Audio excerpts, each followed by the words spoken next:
Hello you guys, welcome back. Today's video is going to be how to have healthy hair in 2025. I'm going to try and simplify it for you and give you product recommendations. What are my logistics, you ask? I am a hairstylist of almost 6 years, and I also did take my hair from this to this.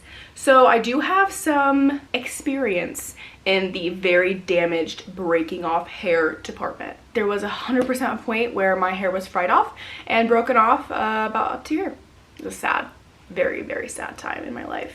So let's get started. I'm going to start by saying everybody's hair is different. Everybody's hair likes different hair products. This is typically what works for most of my clients and myself, but if these specific products don't work for you, it's okay. There's other options. So first things first, healthy hair starts with a healthy scalp. We have to be taking care of our scalp if we want our hair to grow, because most of us know, at least I hope, that our hair does grow out of our scalp and does not grow through the ends of our hair. In order for our hair to be growing at a healthy rate, a good rate's like a ½ an inch a month.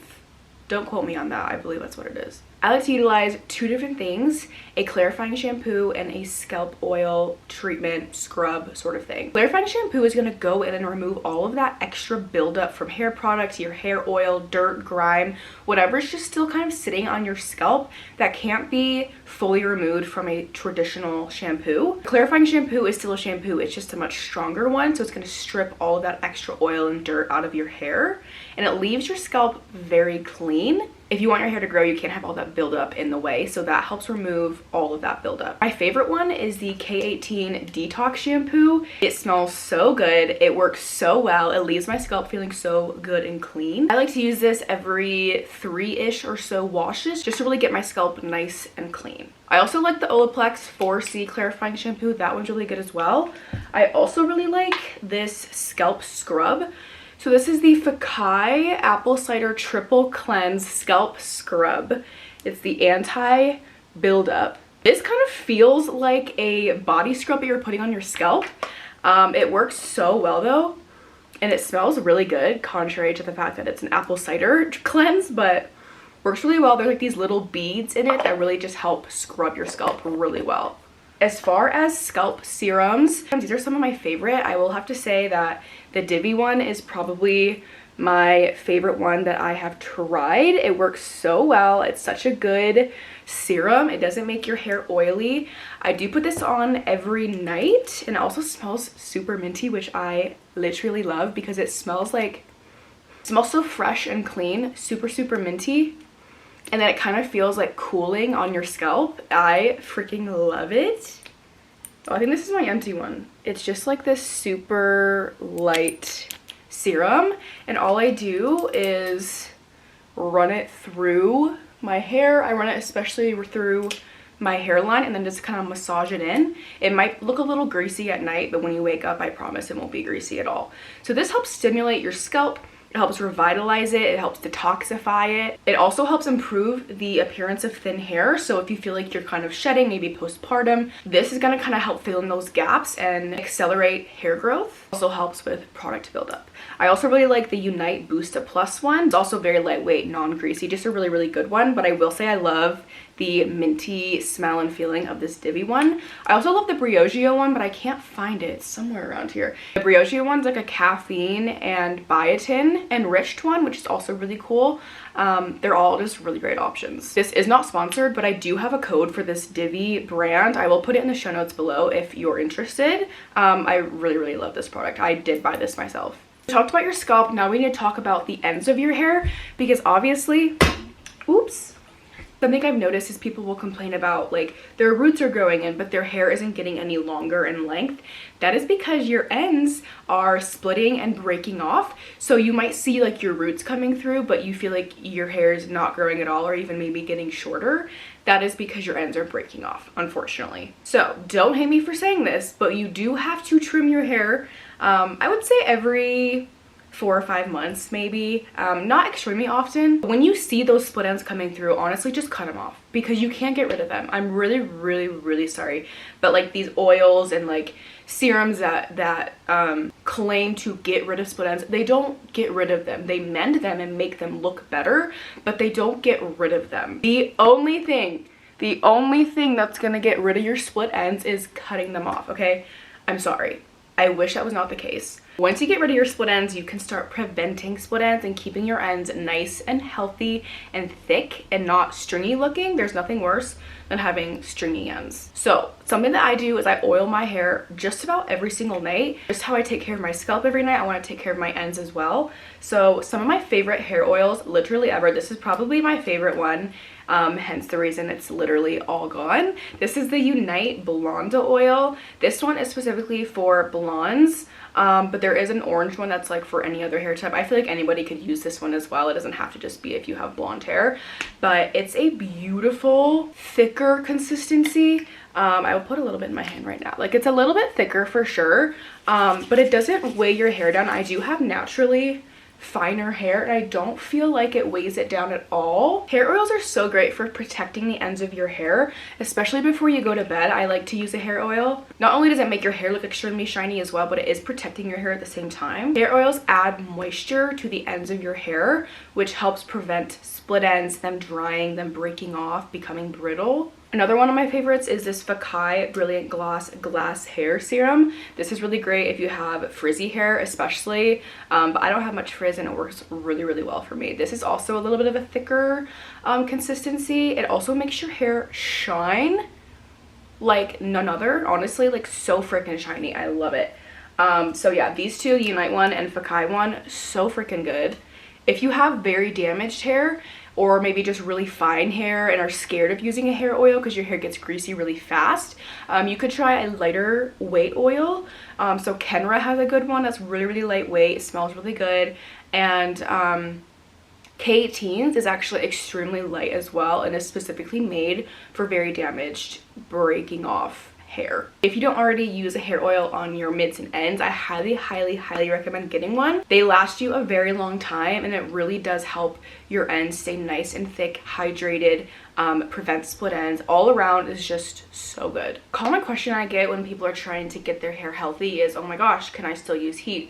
The answer is yes, but you have to use a heat protectant no matter what. My favorite recently, and I think it's gonna be my favorite for a while, is this Amika the Shield. This is primarily an anti-humidity spray, so if you're in a humid area, this is amazing. I'm in a very dry area, so I don't really need it for the anti-humidity effects, but this is also a really, really great heat protectant, up to 450. I spray this all over my hair just like this. It doesn't leave a film, it's not crunchy. I do this before every single heat style that I use. And it has helped tremendously. It's also very trendy now to be using the overnight like heatless styles. I love using my overnight blowout rods. I do have a video on using that on my TikTok. I think my Instagram as well, but a kind of a tutorial on it on my TikTok. And it's helped so much. I will go like all week using no heat on my hair because I'm just using the overnight blowout rods. It's one of my favorite things to do. It gives me a blowout every single morning and it's really easy to sleep on. So maybe try utilizing more heatless styles as well. Also heard people saying they have stopped blow drying their hair because they want to use less heat. This might be a hot take, I think it's better to blow dry your hair, use the heat, than let your hair stay wet for a long period of time, especially sleeping on wet hair. Like you're kind of better off using a heat protectant, blow drying your hair, than letting your hair stay in a very fragile state for that long. If you have broken, fragile hair from coloring, from bleach, heat damage, whatever it is, like you know your hair is damaged, a lot of people make the mistake of only using bonding and protein shampoos and conditioners and masks, and then what happens is they overuse those products and it actually does more harm than good. When you're only using protein treatments, bonding treatments, it's actually going to dry your hair out more and create more breakage and dryness. You're overusing it, you're over proteinizing your hair. So the tip here is to rotate between bonding and protein products and hydrating products. If you don't have very damaged hair and you don't really do much to it color wise and it's pretty healthy, I would just stick with your standard like hydrating washes because everyone's hair needs hydration. One of my favorite hydrating lines, and I think it's very slept on, is this Matrix Food for Soft. Extremely hydrating, makes your hair feel so like brand new and fresh and bouncy and soft and shiny. And their mask is also phenomenal. It's massive first of all and smells Oh, I need to use this tonight. It smells like coconuts, like the beach, that sort of vibe.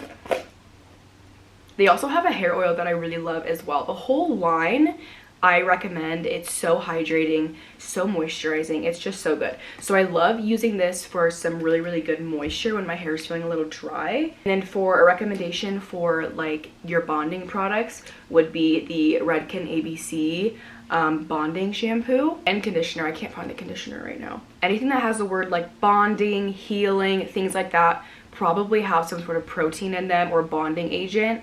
Those are the ones that, yeah, you want to use to kind of help heal your hair, but using too much of can be very detrimental. Also K18, phenomenal line, phenomenal. If you have extremely damaged hair and you want one product recommendation to invest in this year, it's an investment, honestly. But what's really going to be the most bang for your buck and you're going to see the most results from is the K18 leave-in treatment. This stuff works so well. I use it on all of my clients when I'm bleaching them. I use it on myself. You literally can see it working like the first time you use it. I don't know what's in this. I don't exactly know how it works. I'm not a scientist, but it's incredible. It is an investment. I think it's like $75. But seriously, you will see it work before your eyes. That kind of concludes my product recommendations, but a couple tips to also just help you is never sleep on your hair wet, okay? I mean, every once in a while, not the end of the world, but your hair is the most fragile and in the most delicate state when it's wet. And when you're going to bed, you're rolling around, you're pulling on it, tugging on it, like it's just not great. And who likes to wake up with hair that you went to bed on wet? Like, it never looks good. So also a lot of people say like, oh, I should go as long as I can without washing my hair, and they'll go like 8-10 days. Do whatever is best for you, okay? That's kind of like a myth that you have to go as long as you can. If you want to wash it every day, you go right ahead. Like, do whatever works best for you. If your hair is very damaged, maybe try and at least go a couple days so you're not using more heat on your hair every day. But honestly, do what's best for you. It's really not that serious how long you go in between washes. When you get out of the shower, don't rip through your hair with the brush. That's a big one. Also, don't wring your hair out by twisting it. That's gonna create so many split ends and breakage. Just take your hair, squeeze it, and pull it out. No twisting. Implementing these things will 100% help your hair in 2025 and will help you achieve healthier hair this year. I hope this video helped you. Please drop any questions below. Please let me know what you guys want to see more of and what you want to see next. Thank you so much. I love you all.